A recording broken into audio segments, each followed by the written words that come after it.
ডাকসু আমাদের বাংলাদেশের গণতন্ত্রে কতটুক পজিটিভ বা কতটুক নেগেটিভ বা আদৌ কোনো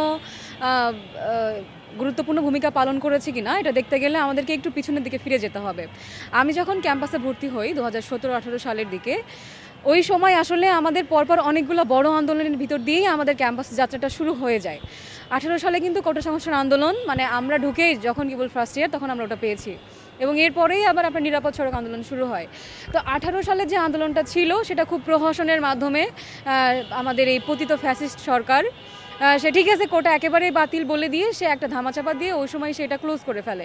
কিন্তু ওই সময় তো আমরা আসলে কোটা বাতিল চাই নাই, আমরা চেয়েছিলাম সংস্কার, এবং যেটা পরবর্তীতে এসে আবার 24-এ এসে নতুন করে দানা বেঁধে আবার আন্দোলন করা লেগেছিল আমাদের। তো এর পরবর্তীতে যে ডাকসুটা যেটা হয়েছিল, যেটার ভিপি হয়েছিল নুরুল হক নুরু ভাই, উনি অনেক নাটকীয়তার ভিতর দিয়েই কিন্তু উনি ডাকসু ইলেকশনে ভিপি হয়, এবং আমরা তো সন্দিহান ছিলাম যে উনি আদৌ আসলে ভিপি হিসেবে প্রতিষ্ঠিত হতে পারবে কিনা, বা ওই পতিত ফ্যাসিস্ট সরকার ওনাকে আসলে ভিপি হিসেবে গ্রহণ করবে কিনা। কিন্তু দেশ, জনগণ এবং আমাদের সাধারণ শিক্ষার্থীদের চাপে পড়ে কিন্তু সেটা তিনি করতে পারেনি, এবং সে ভিপি হিসেবে আলটিমেটলি স্বীকৃতি পায়। তো দেখেন, আমাদের ভার্সিটি প্রতিষ্ঠিত হয়েছিল 1921 সালে, এবং এরপরে ডাকসু প্রতিষ্ঠিত হয় আপনার 1923-24 শিক্ষাবর্ষে। তো এরপর যদি হিসাব করি যে এরপরে আমার কয়টা ডাকসু হয়, তো আমি যদি দুইটা মোমেন্টাম নিয়ে আসি, একটা হচ্ছে আমার স্বাধীনতার পূর্ববর্তী সময় এবং স্বাধীনতার পরবর্তী সময়ে। তো স্বাধীনতার পরবর্তী সময়ে কিন্তু আমার সব 30টার মতো ডাকসু কিন্তু আমার স্বাধীনতার পূর্ববর্তী সময়ে অনুষ্ঠিত হয়েছিল, এবং স্বাধীনতার পরে সেটা যদি আমি 2019 সালের এটাকে কাউন্ট করি তাহলে হয় টোটাল 7টা।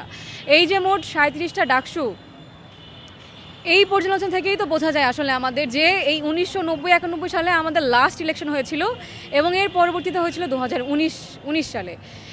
এই যে বৃহৎ একটা সময়, এই যে লং টার্মে আমাদের আসলেই আমাদের ইউনিভার্সিটি, আমাদের ক্যাম্পাস এবং আমরা সাধারণ শিক্ষার্থী আমরা যারা ছিলাম, তারা ঠিক আসলে কতটা এই প্রেশারের জায়গা, বা তারা ঠিক আসলে কতটা রাজনৈতিক স্বচ্ছতার জায়গা ক্রিয়েট করতে পেরেছিলাম, যে ডাকসুকে দ্বিতীয় সংসদ হিসেবে বলা হয়ে থাকে, এবং মানুষের একটা আস্থার জায়গায় কিন্তু এই ডাকসু ক্রিয়েট করে ফেলেছিল।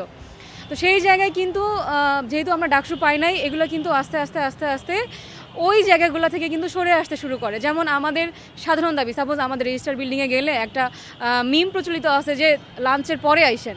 তো এই লাঞ্চের পরে আসা সংস্কৃতি আমাকে কেন এখনও লাঞ্চের পরে যে তারপরে এটা আদায় করে নিতে হয়। যেমন এই যে 2024-এর যে আমরা আন্দোলন দেখলাম যে আপনার আসিফ, হাসনাত, এরা কিন্তু ওই যে রেজিস্টার বিল্ডিংয়ের আন্দোলনও তারা করেছিল, এবং আমরাও কিন্তু ওই সময় ছিলাম যে কেন আমাদের লাঞ্চের পরে যাইতে হবে।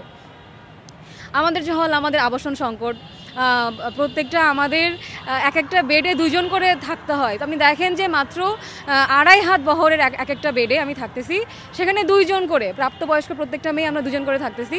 তাও তো মেয়েদের হল কিছুটা সহনীয়, সেখানে ছেলেদের হল তো একদম বর্বর অবস্থা, মানে তারা একসাথে গণরুমে থাকতো। এবং যেই সরকারই আসুক না কেন, আসুক বিএনপি, আসুক ছাত্রলীগ, বা যারাই আসুক, সবাই কিন্তু এই কালচারের ভিতরেই থাকতো। যেহেতু আমার কোনো ডাকসু হয় না, যেহেতু আমার কোনো প্রেশার গ্রুপ ছিল না, যেহেতু আমার কথা বলতে পারার মতো কোনো প্ল্যাটফর্ম ছিল না, তো এই যে আমাদেরকে অপ্রেস করে রাখার যে প্রবণতা বা যে পরিস্থিতি তারা ক্রিয়েট করেছিল, এটা কিন্তু সেই 91 সালের পর থেকেই বলা যায় যে এটা স্লোলি পুশ করে কিন্তু এই পর্যন্ত আসে। ইভেন দেখেন, আমরা যে কোনো আন্দোলন, আমাদের সবার আগে মেয়েদের হল থেকে আমাদের তালা ভেঙে বের হইতে হয়েছে, তারপরে কিন্তু আমাদেরকে ছেলেদেরকে বের করে নিয়ে আসতে হয়েছে। এটার পিছনে কারণ কি? কারণ ওই যে একটাই, ছেলেরা ছাত্রলীগ বলেন, ছাত্রদল বলেন বা যারাই, তারা এমনভাবে অপ্রেস করে রাখতো যে তোরা আজকে বেরোবি, এরপরে তোরা তো আবার ফেরত আসবি। যেভাবে আবরার মারা গেল, এর আগের ইতিহাসে কি আমরা এরকম দেখি না? এর আগে যখন একবার আপনার ছাত্র আন্দোলন হয়েছিল, ওই সময় কিন্তু শামসুন্নাহর হলে ছাত্রদলের পোলাপান কিন্তু ঢুকছিল। আমরা তো এটা আশঙ্কা করছিলাম যে আমরা যে 16 তারিখ রাত্রে ছাত্রলীগদের বের করে দিলাম হল থেকে, তারপর 17 তারিখ যে আমাদেরকে বের হইতে হইলো, আমরা তো বের হইতে চাই নাই। আমরা মানে ম্যাক্সিমাম মেয়েরা এই আশঙ্কায় ছিল যে আপু আমরা থাকতে পারবো না, আমরা বের হয়ে যাব। কেন তোমরা বের হবা না আপু? মানে শামসুন্নাহর হলে ছাত্রদলের ছেলেপেলে ঢুকছিল, এবার যে ছাত্রলীগ ঢুকবে না, বা আমাদের যে আদৌ কোনো নিরাপত্তা আছে, আমরা তো এই সংশয়ে পড়ে গেছি। তো দেখেন, আমরা ঠিকই ছাত্রলীগ তাড়াইলাম, সেই তারপর দিনে আবার আমাদেরকে চলে যাইতে হলো। তো এই যে বাস্তবতা, এখান থেকেই তো বোঝা যায় আলটিমেটলি আমাদের কোনো রাজনৈতিক চর্চা ছিল না, আমাদের কোনো সুষ্ঠুধারা রাজনীতিক ওই পরিমণ্ডলও ছিল না।